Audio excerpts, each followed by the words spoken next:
we're gonna work and we're gonna buy a house. And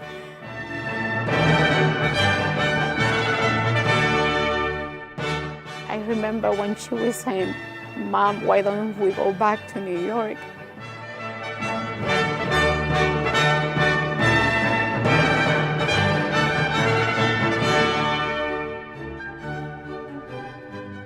And this place is more quiet than New York. This place is better. When I found a job in Baltimore, I didn't have any choice. I have to work.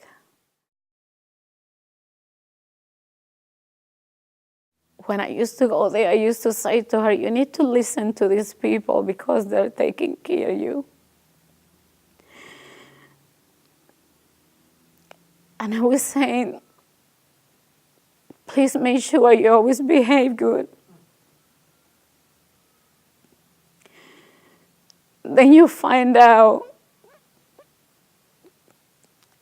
that that person is abusing your daughter.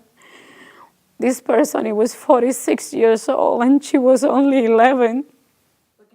I don't have any idea what she was going through for 2 years. She was going like crazy. I used to leave my job all the time and go to the house. You don't have that many friends. I was just recently moved here. When I called my ex-husband, he told me, "It's your fault because you moved. You didn't want to live with me." And I told him, "You're not supporting your daughters. If you were supporting your daughters, I probably don't have to have 2 jobs."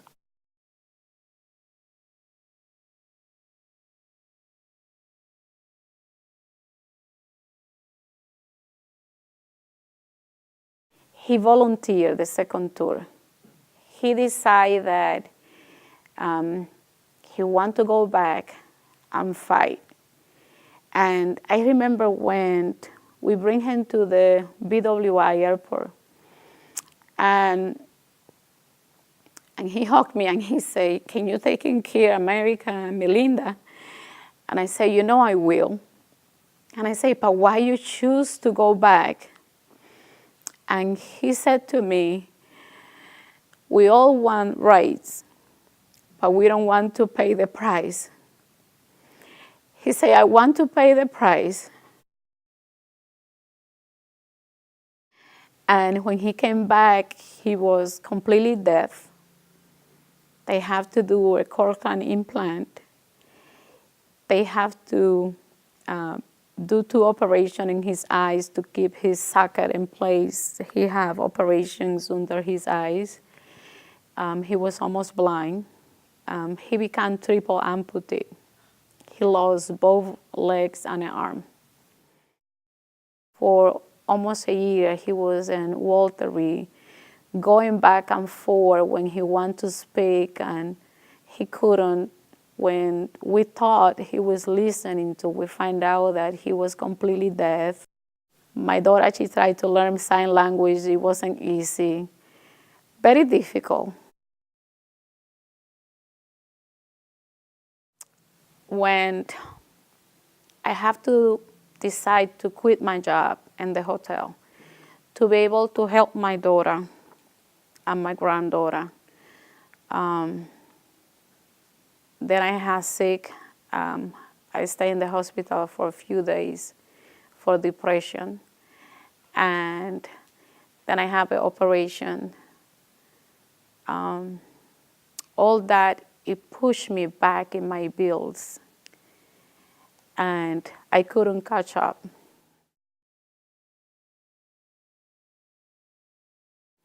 So I have to apply for the foreclose. They was going to send a foreclose, and then I have to apply for help. But I didn't know it was help. I did it myself the first time. I filled up all the paperwork, and when I received the letter that they denied me because it was 2 other issues with my last name and my Social Security and other properties that there wasn't mine, that they have to be clear. That's when I got help from CAF. for the foreclosed to reapply again. We need to work together.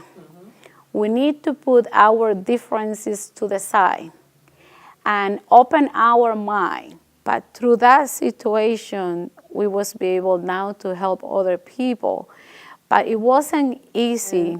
There's so many people out there that they're going through those things and they keep them inside and they don't say it.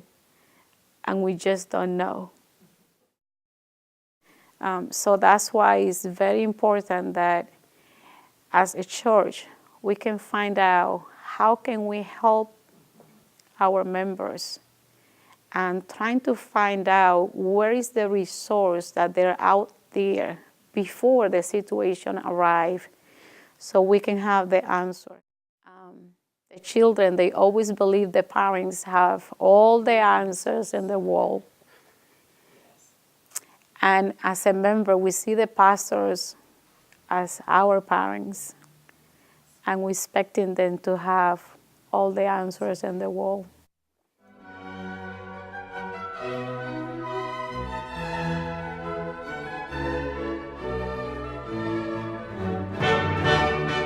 To have all the answers in the world.